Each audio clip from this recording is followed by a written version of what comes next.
हमारे उद्धारकर्ता प्रभु यीशु मसीह के मधुर और समर्थी नाम में आप सबों का हार्दिक अभिनंदन है। दोस्तों, क्या आप बाइबल की कहानियाँ सुनना पसंद करते हैं? अगर आप बाइबल की कहानियाँ सुनना पसंद करते हैं तो मेरी इन कहानियों को सुनकर आप अपनी आत्मिक उन्नति कर सकते हैं। आइए आज हम बाइबल में यिप्ता और उसकी बेटी की कहानी, जो मार्मिक और दुखद कहानी है, सुनते हैं, जो न्यायों के पुस्तक अध्याय 11 और 12 में पाई जाती है। यिप्ता, जो इस्राएल का न्यायाधीश और एक कुशल योद्धा था, को अम्मोनियों के खिलाफ अपने लोगों की रक्षा के लिए परमेश्वर द्वारा बुलाया गया था।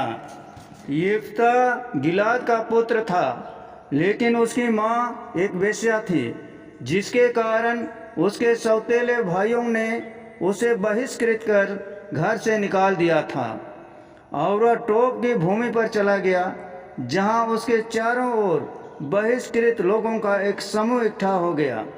अपनी कठिन शुरुआत के बावजूद गिलाद के बुजुर्गों ने बाद में उसकी मदद मांगी जब अम्मोनियों के साथ युद्ध होने वाला था। यद्यपि वेश्या के बेटे को अपने घर में बड़ा होने की अनुमति नहीं दी गई थी, लेकिन अंततः उसके सौतेले भाइयों ने उसे घर से निकाल दिया था, क्योंकि वे नहीं चाहते थे कि वह उसकी विरासत में हिस्सा ले। यिप्ता पूर्व की ओर रेगिस्तान के किनारे टोब नामक स्थान में बस गया। वहां उसने एक आपराधिक राजकुमार के रूप में अपना व्यवसाय स्थापित किया और बदमाशों का एक गिरोह इकट्ठा हो गया और उसका पीछा करने लगा। उसके डाकुओं के गिरोह ने कुशल लड़ाकों के रूप में ख्याति अर्जित की और यिप्ता खुद एक शक्तिशाली योद्धा के रूप में जाना जाने लगा। 300 साल पुरानी गलती को सुधारने की कोशिश में अम्मोनियों ने यहोशू और निर्गमन के इस्राएलियों द्वारा अपने पूर्वजों से छीनी गई भूमि को पुनः प्राप्त करने के लिए इस्राएल पर आक्रमण कर दिया। इससे गिलाद के बुजुर्ग इतने डर गए कि वे अपने निर्वासित डाकू से मदद की गुहार लगाने आ गए। अचानक वेश्या का बेटा होना अब इतनी बड़ी बात नहीं रह गई थी। एक सौदा तय हुआ। यिप्ता अम्मोनियों के खिलाफ इस्राएली सेना का नेतृत्व करेगा। अगर वह विजयी होकर वापस आता है तो उसे गिलाद में इब्रानियों पर प्रधान, एक राजा जैसा पदाभिषेक किया जाएगा। न्यायों अध्याय 11:29 से पता चलता है कि तब यहोवा की आत्मा यिप्ता पर उतरी। वह अम्मोनियों के विरुद्ध आगे बढ़ा। शत्रु को सामने देखकर यिप्ता का आत्मविश्वास डगमगा गया। जीत के बारे में अनिश्चित उसने आसपास के बुतप्रस्त संस्कृतियों के रिवाज का पालन किया और ईश्वर से सौदेबाजी का प्रस्ताव रखा।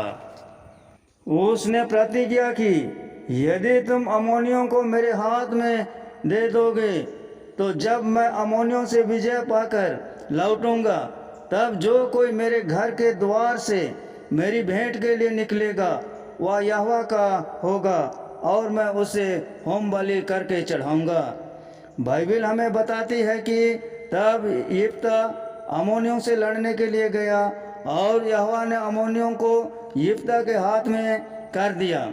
जीत इतनी निर्णायक थी कि उसने 20 अम्मोनियों के शहरों को तबाह कर दिया।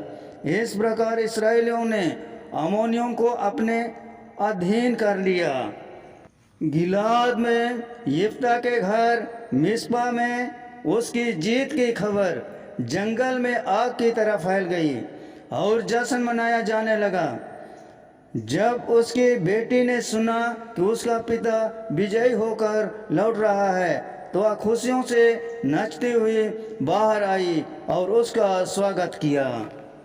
न्यायों अध्याय 11:29 में बताया गया है कि यिप्ता की बेटी छोटी थी, अभी तक उसकी शादी नहीं हुई थी, लेकिन वह शादी और परिवार के बारे में सोचने के लिए काफ़ी बड़ी थी। प्राचीन मध्य पूर्व में लड़कियों की शादी आमतौर पर किशोर अवस्था में होती थी। लड़की का खुशी से स्वागत करना और ढापों का मधुर संगीत तुरंत शांत हो गया। जब यिप्ता ने उसे देखा, उसने तुरंत अपने कपड़े फाड़े और विलाप करना शुरू कर दिया। अरे नहीं बेटी, तुमने मुझे नीचे गिरा दिया और मैं तबाह हो गया हूँ। मैंने यहोवा से एक प्रतिज्ञा की है जिसे मैं नहीं तोड़ सकता। यिप्ता की छोटी राजकुमारी को अपने दोस्तों के साथ शोक मनाने के लिए 2 महीने दिए गए, क्योंकि वह अपनी शादी नहीं करेगी। फिर परमेश्वर की एक दिखावटी सेवा में गिलाद के नए राजा ने वह ज्वाला जलाई जिसने मानव बाली के एक मूर्ति पूजक शैली के अनुष्ठान में उसकी बेटी को पूरी तरह जलाकर राख कर दिया गया।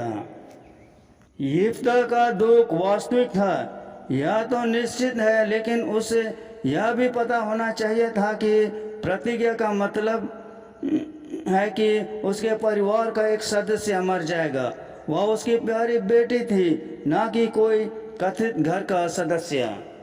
मूसा के कानून ने स्पष्ट रूप से किसी भी इस्राएली को मानव बलि देने से मना किया था, इस बात पर जोर देते हुए कि यह कुछ ऐसा है जिसे प्रभु घृणा करता है। इसके प्रकाश में कुछ लोगों ने उम्मीद जताई कि शायद बेटी की जान बच जाए, कि वह व्यवस्था में प्रतिज्ञा की पूर्ति के रूप में हमेशा कुंवारी अवस्था में रही। दुर्भाग्य से कठोर सत्य है कि न्यायों 11 कुछ और कहता है, और यह स्पष्ट रूप से कहता है कि चाहे हमारी आधुनिक संवेदनाएं इसे पसंद करे या ना करे। दुख की बात यह है कि जबकि परमेश्वर की आत्मा ने यिप्ता को सशक्त किया था और मूसा के बारे में कुछ कुछ जानता था, वह यह नहीं समझ पाया कि परमेश्वर कौन है या परमेश्वर क्या चाहता है। इस अज्ञानता के कारण उसकी मासूम बेटी की जान चली गई। इस्राएल के न्यायाधीशों में से एक के रूप में यिप्ता ने निश्चित रूप से यहूदी इतिहास के सम्मान की सूची में अपना स्थान अर्जित किया। उसने गिलाद को अमोनी आक्रमणकारियों से बचाया और बाद में उसने अप्रैमी सेनाओं के एक गंभीर खतरे को भी हराया। इसके बावजूद उसे हमेशा एक मूर्ख क्रूर पिता के रूप में याद किया जाएगा, जिसने एक अनावश्यक प्रतिज्ञा के कारण अपनी बेटी की बलि दे दी। यिप्ता ने इस्राएल पर केवल 6 साल तक शासन किया। पवित्र शास्त्र में किसी के द्वारा उसकी मृत्यु पर शोक मनाने या उसके द्वारा जन्मे किसी अन्य बच्चे का उल्लेख नहीं है। ऐसा लगता है कि जब उसने अपनी बेटी की हत्या की तो यिप्ता ने अपने वंश को भी समाप्त कर दिया। उसने न केवल अपनी बेटी की बलि दी बल्कि खुद की भी बलि दे दी।